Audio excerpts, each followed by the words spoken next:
Hola, buenas noches a todos. Pues un gustazo, como siempre, estar aquí acompañada de usted para poder compartir una plática contenta de poder compartir con todos ustedes. Como siempre, bueno, les pedimos de favor que nos ayuden a compartir, que nos ayuden a comentar, a poder dialogar sobre este tema para que vayamos resolviendo algunos puntos, algunas dudas.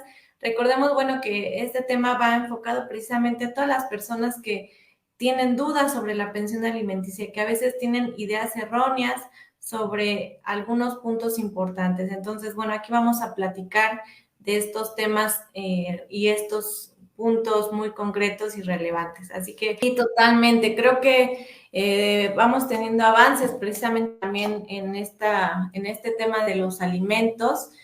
Como lo hemos platicado siempre, ¿no? El derecho familiar es dinámico, va cambiando constantemente y bueno, obviamente las cuestiones de pensión alimenticia no se quedan atrás. Precisamente estos temas donde la gente tiene muchas dudas respecto a cómo se decreta una pensión alimenticia, cuándo se tiene derecho, etcétera. Y de ahí empezamos a partir y ver que empiezan a surgir muchos supuestos y me dicen, es que a mí me resolvieron de una forma, a mí de otra, es que aquí considero esto y así, ¿no? Y a veces nosotros como abogados, como juristas, damos una opinión de forma general y de repente empiezan a surgir estos comentarios, es que esto no es así porque a mí me pasó de esta manera. Bueno, debemos decir que en todos los casos se resuelve de forma distinta. ¿Por qué?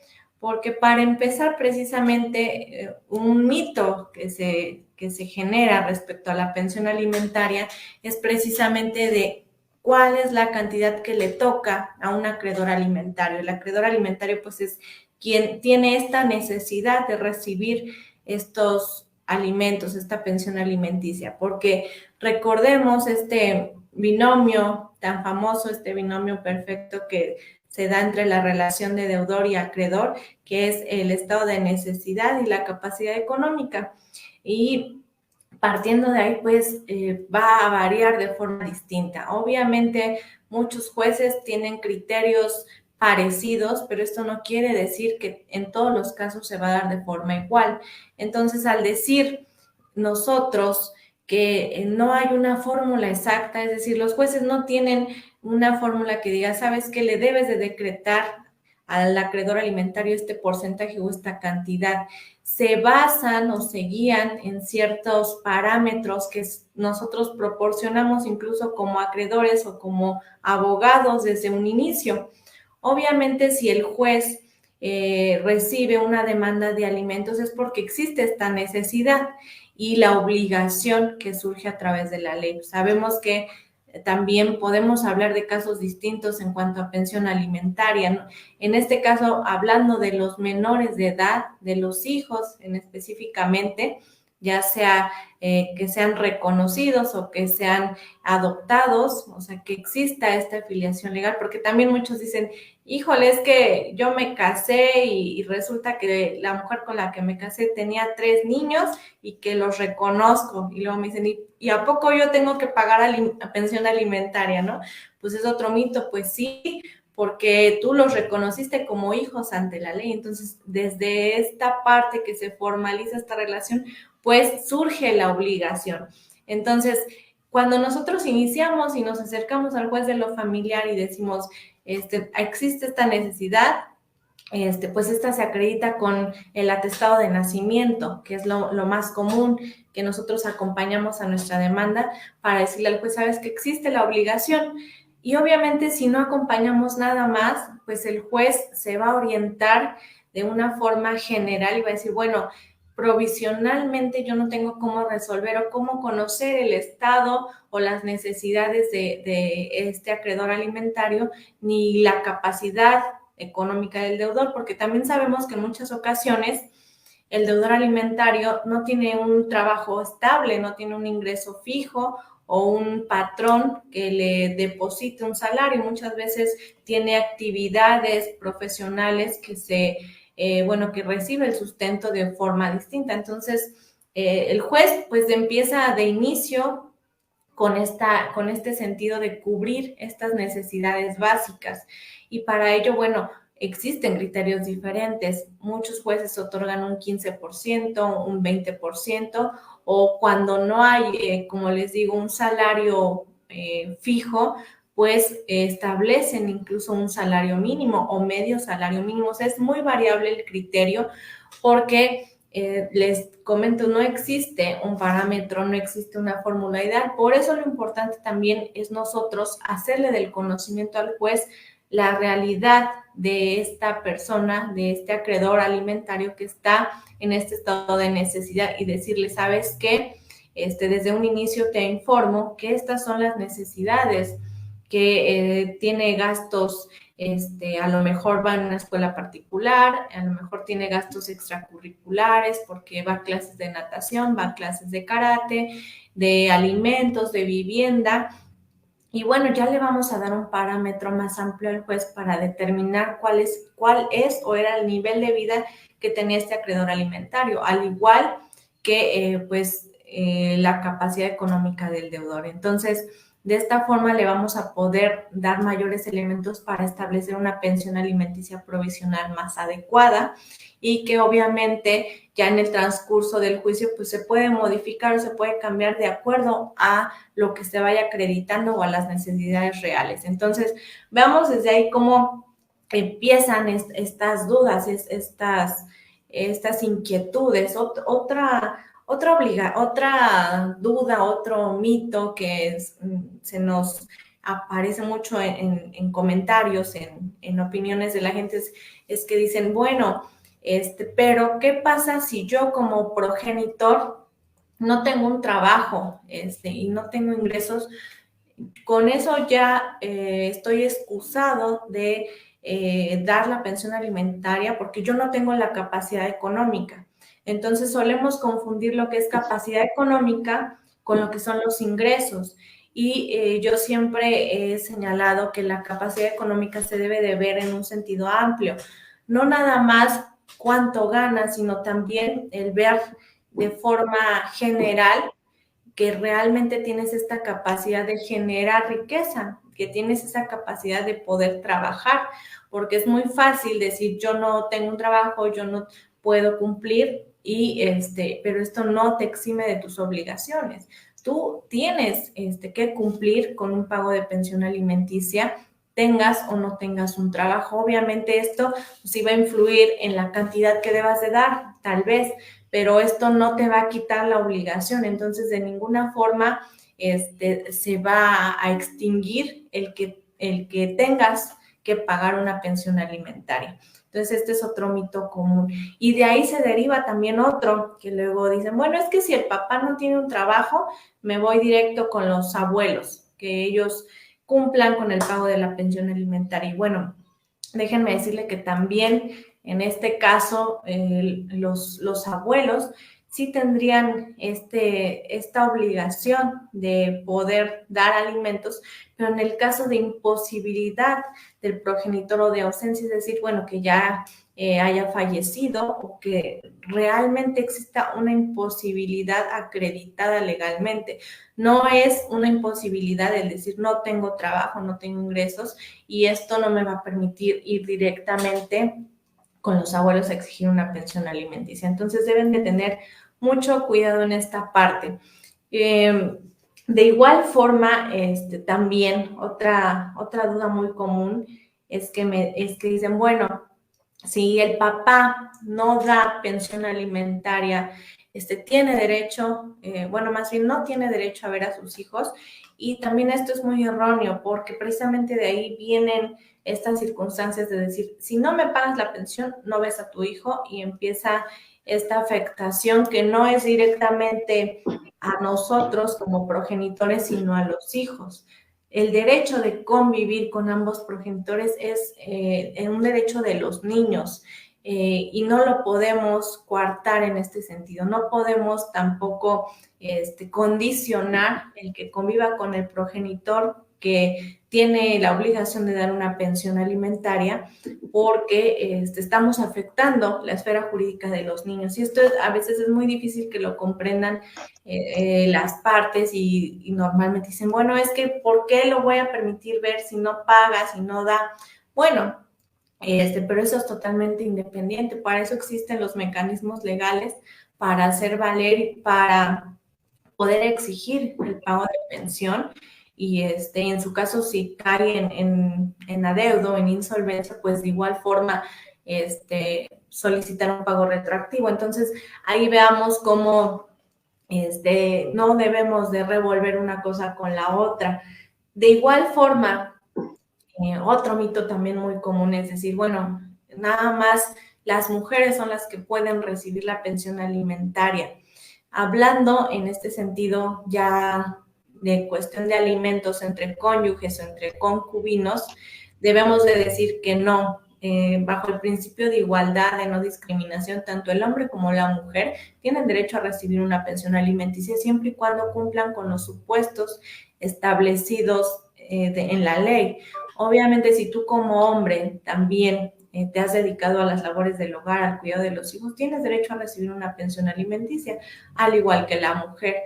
De igual forma, en la cuestión de pensión alimenticia compensatoria, si tú como hombre pues estuviste al cuidado del hogar, descuidaste de alguna forma tu actividad profesional, tu actividad laboral y eso tuvo un impacto en la forma en la que te desenvolviste de esta forma y tus ingresos son aminorados, pues también tienes derecho a exigir una pensión alimentaria. Entonces, esto no es un derecho exclusivo de las mujeres hablando de pensión alimenticia entre cónyuges y entre concubinos. Se debe de dar en igualdad de circunstancias y ambos pueden entrar en ese supuesto.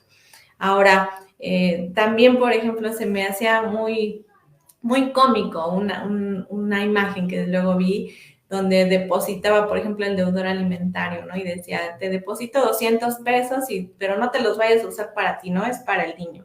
Y pues está claro que si un juez o cualquier autoridad judicial determinó cierta cantidad o existe esta obligación de pensión, pues es para el niño. Hay que ser conscientes también que el salario mínimo en México pues ya está, digamos, más nivelado, pero también está muy cara la vida, o sea, realmente sí las necesidades son amplias y a veces lo que se da de un salario mínimo realmente ni siquiera es suficiente para la cuestión de la comida, ¿no? Imagínense cubrir también vivienda, salud, actividades recreativas, educación, o sea, es muy amplio y debemos de ser conscientes de esta parte de qué es lo que un acreedor alimentario necesita realmente para poder vivir con dignidad. Y máxime si se trata de nuestros hijos, hay que ser muy conscientes de esta parte. Entonces, bueno, no sé si tenga algo que aportar en este sentido, maestro. Totalmente. Y fíjese, por ejemplo, aquí nos dice Gris, el salario mínimo está en 172.87 ahorita en 2022. Entonces, calculándolo al mes son aproximadamente 5.186. Ustedes díganme si realmente pues sería lo justo para que una persona pueda vivir con dignidad y cubrir todas sus necesidades. Puede ser que sí, por eso es muy subjetivo este tema, porque para algunas familias sí es UCE y se adaptan como a ciertas necesidades básicas, pero hay otras familias que no, que están acostumbradas precisamente a lo que comentábamos, ¿no? Otras actividades recreativas que tienen escuelas particulares. Entonces, por eso precisamente se debe de basar en cada caso en particular y sí ser muy congruentes en cuanto a cómo era ese nivel de vida de los niños. Principalmente, recuerden que también bajo el principio de interés superior de la niñez, pues se debe de proteger preferentemente los derechos de los niños y si estos tenían un nivel de vida adecuada, pues creo que lo más justo es que lo sigan manteniendo, ¿no? De igual forma, fíjense que respecto a la situación del pronunciamiento de la Suprema Corte respecto al DIF, también se me hace muy interesante.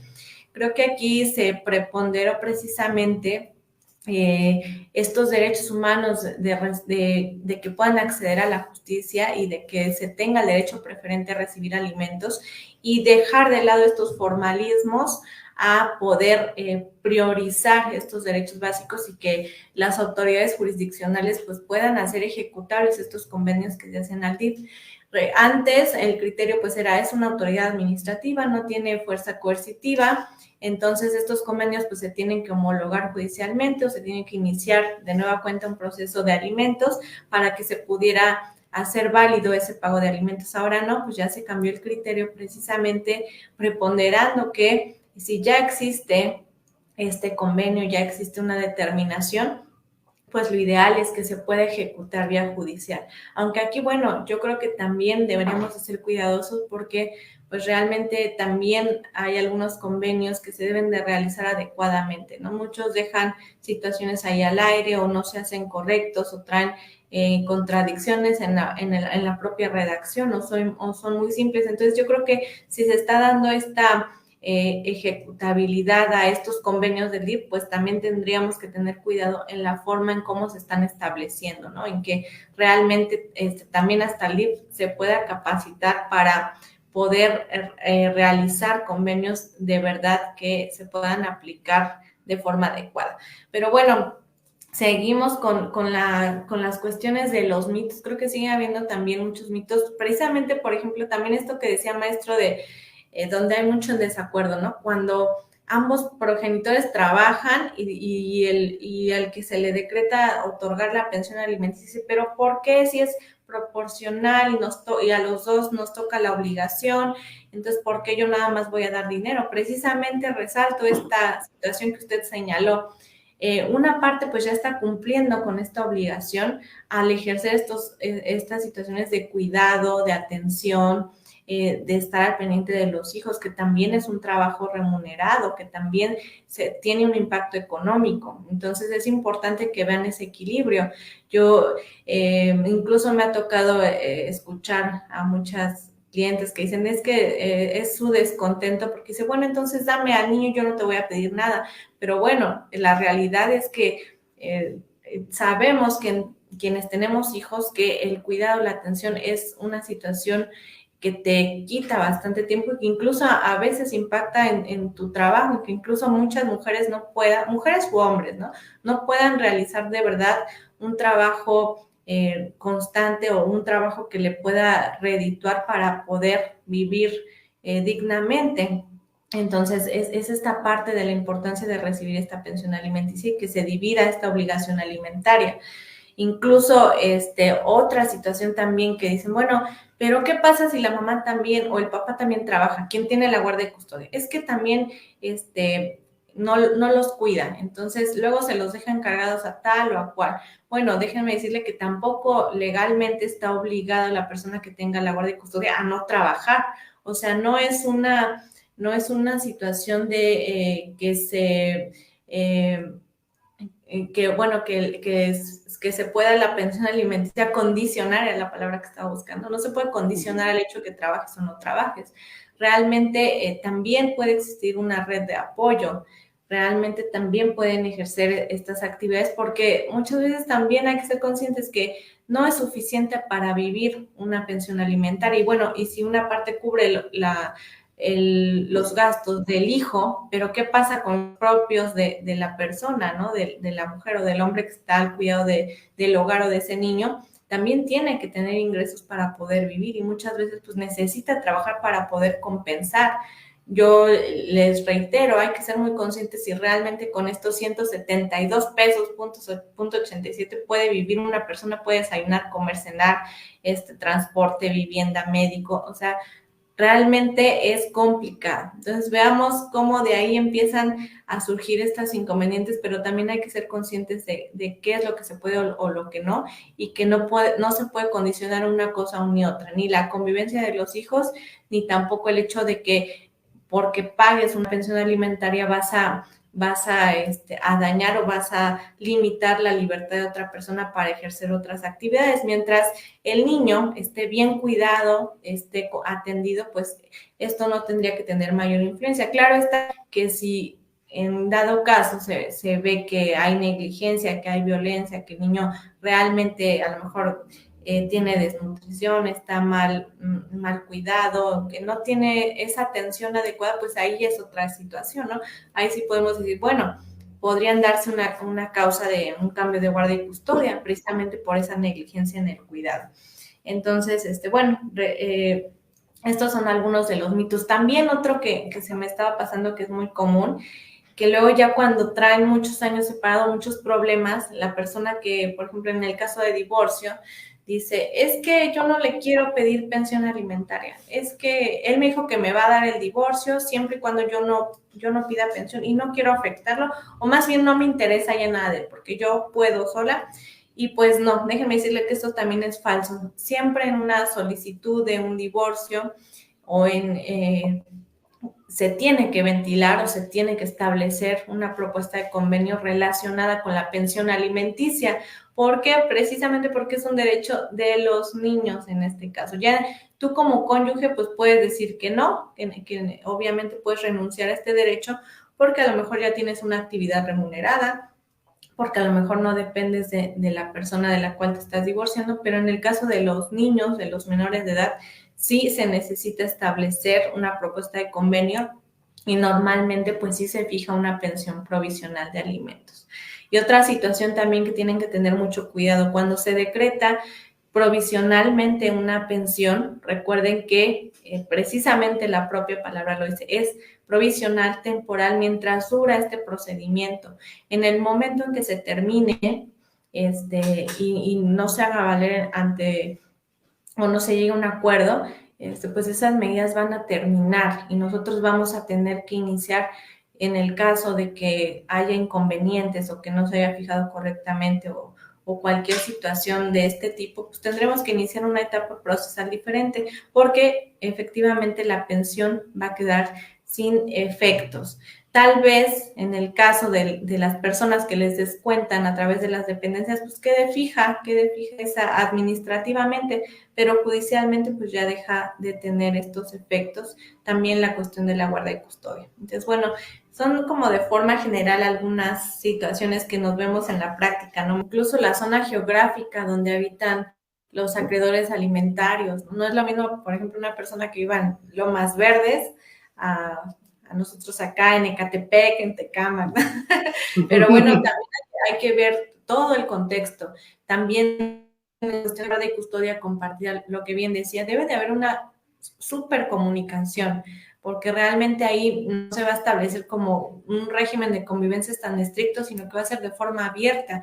Yo diría, incluso las personas que tienen esta figura, yo creo que ni siquiera necesitarían de un juicio para que un juez les dijera que llevan a cabo una guardia y custodia compartida, porque si hay una buena comunicación, pues cada uno sabe sus obligaciones y cada uno pudiera organizarse de forma adecuada para proteger al menor. Lamentablemente, en la mayoría de los casos se dan conflictos. Incluso, como bien lo dijo, ya después de que se decreta esa guardia y custodia compartida, ya después están hablando a nosotros como, es que no, es que siempre no estoy de acuerdo con esto, porque viene a la hora que quiere y viene a una hora muy tarde y es que se lleva al niño muy lejos. Entonces empiezan los conflictos. O sea, no es una figura sencilla, pero bueno, se dan muchísimas situaciones que a veces tenemos de forma errónea. Incluso, por ejemplo, ahorita nos enfocamos mucho también a la pensión de niños, niñas y adolescentes, ¿no? Hijos.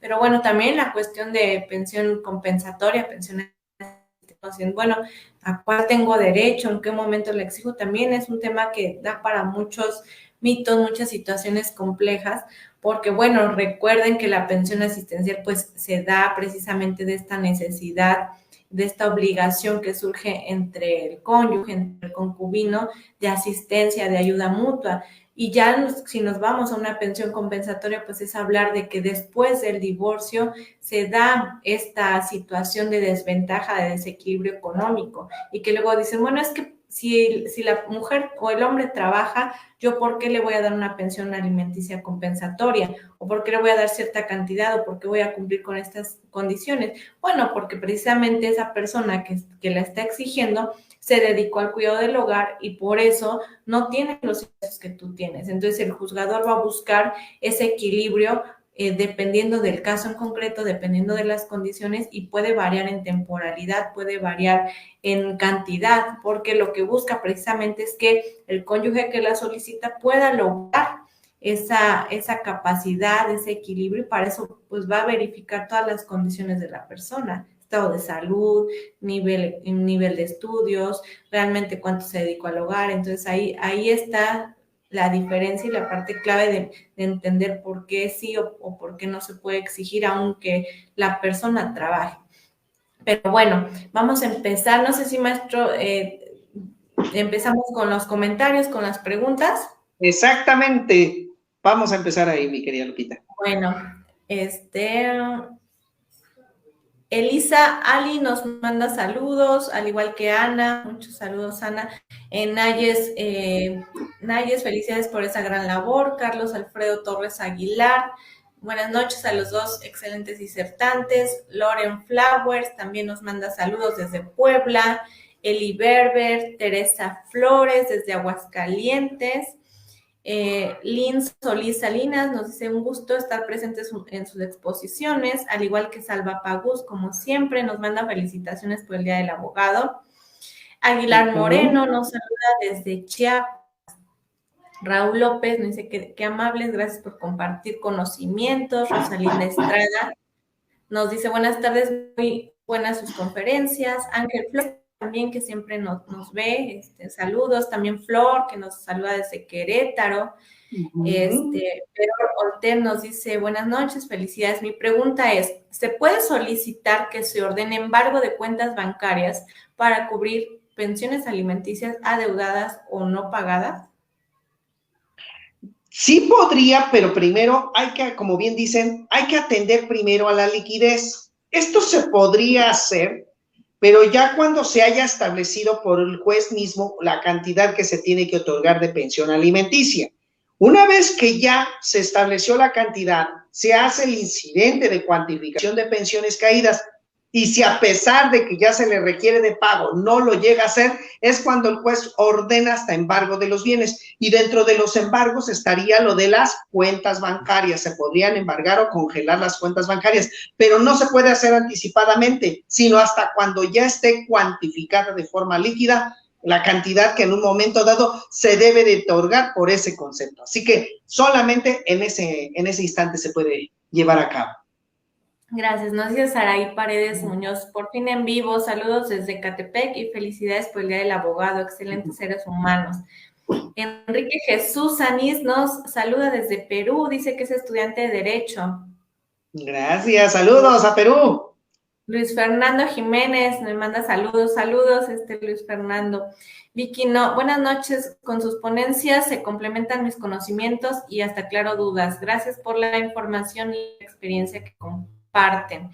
Al igual que Ara M. Biurquis nos manda saludos, también Pati Bosques Maya, Gris Vélez, como siempre, también aquí presente con nosotros. Gracias, Gris, por tu apoyo. Saúl J.O. nos dice: abogados, muchas felicidades por los 3 primeros años de este proyecto y que sean muchos más logrando éxitos. Gracias por el tiempo compartido con nosotros. Gregoria Pérez Gómez nos manda también buenas noches. Nos dice Saraí Paredes: como comentario, hay ocasiones en que los juzgadores otorgan cosas muy poco creíbles, ya que la necesidad de una recién nacida es superior. Estoy de acuerdo en que el juez valora los casos en concreto, pero hay veces en las que los criterios deben de ser revocados y revisados. Claro, o sea, recordemos también que pues no, los jueces tampoco tienen la verdad absoluta, ¿no? Entonces también pueden equivocarse y pueden dejar de lado algunas valoraciones, y es importante que también nosotros hagamos valer los recursos pertinentes si consideramos que sus determinaciones pues no son las adecuadas. Nos dice Luis Fernando Jiménez: buenas noches, licenciados, ¿me recomiendan solicitar pensión alimenticia o pensión compensatoria en la solicitud de divorcio? A ver, la pensión alimenticia solamente se otorga cuando están vigentes las obligaciones del matrimonio.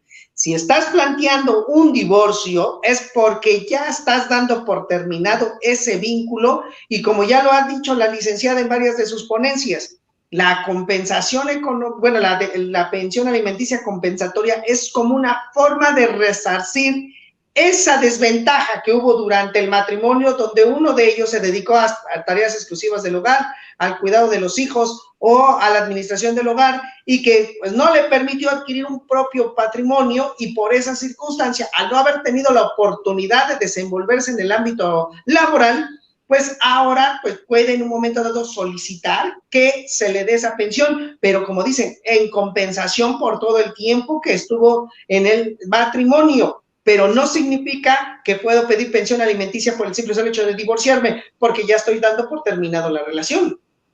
Ahora, recuerda que, por ejemplo, pues en las solicitudes de divorcio puedes solicitar medidas precautorias o medidas provisionales, y dentro de esa, pues puede ser una pensión provisional durante el procedimiento, que sería a lo cual le llamamos pensión asistencial, porque no se ha decretado el divorcio. Y ya en el caso de cuando se termina el matrimonio, ya puedes iniciar ahora sí tu controversia solicitando, demandando la pensión compensatoria, ya una vez decretado el divorcio. Entonces puedes manejarlo también de esa forma. Nos dice Flor Carib, saludos. Edith Cruz, buenas noches a todos. Cecilia Borja Sánchez le manda saludos, maestro. Gracias. Sofía Ramírez nos manda saludos desde Puebla. Rosalba Parra también. Dice, ante todo, la proporcionalidad. ¿Quién más? Mariela Romero, un lujo escuchar sus conferencias. Marta Reyes nos manda saludos desde Tijuana. Mitch Muñe, gracias por compartir conocimientos. Betina Lau también nos manda felicitaciones, al igual que Cristian Miranda desde Toluca. Nos dice Eli Berber, buenas noches, licenciado. Una pregunta, si los hijos ya son mayores de edad y no estudian, se les notifica del juicio y no contestan, ¿se solicita inmediatamente la cancelación de la pensión alimenticia? No necesariamente de forma inmediata, se tiene que cumplir con el procedimiento. Si estamos hablando de que ya se fijó una pensión alimenticia, ya sea por convenio, ya sea de forma definitiva, se tiene que iniciar. En el caso de la Ciudad de México, un incidente de cancelación de pensión alimenticia por cambio de circunstancias.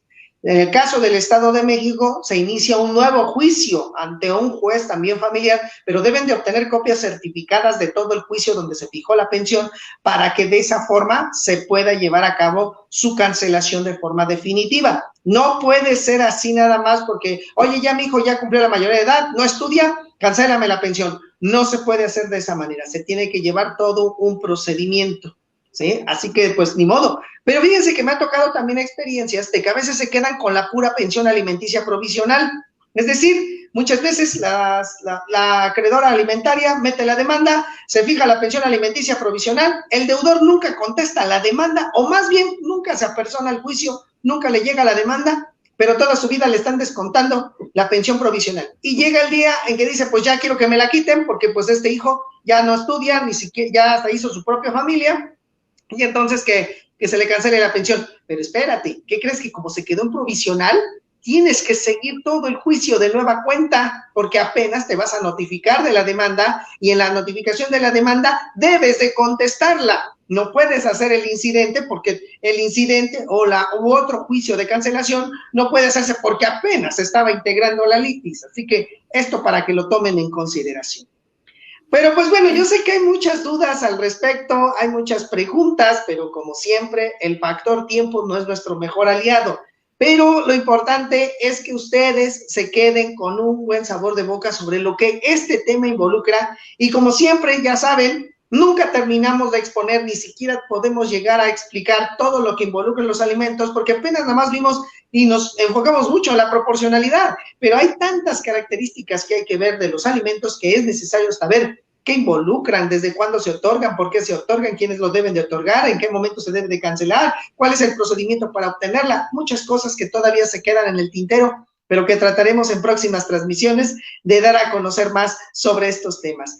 Les doy de una vez mi número de WhatsApp, es el 56 14 83 88 69 para cualquier asesoría.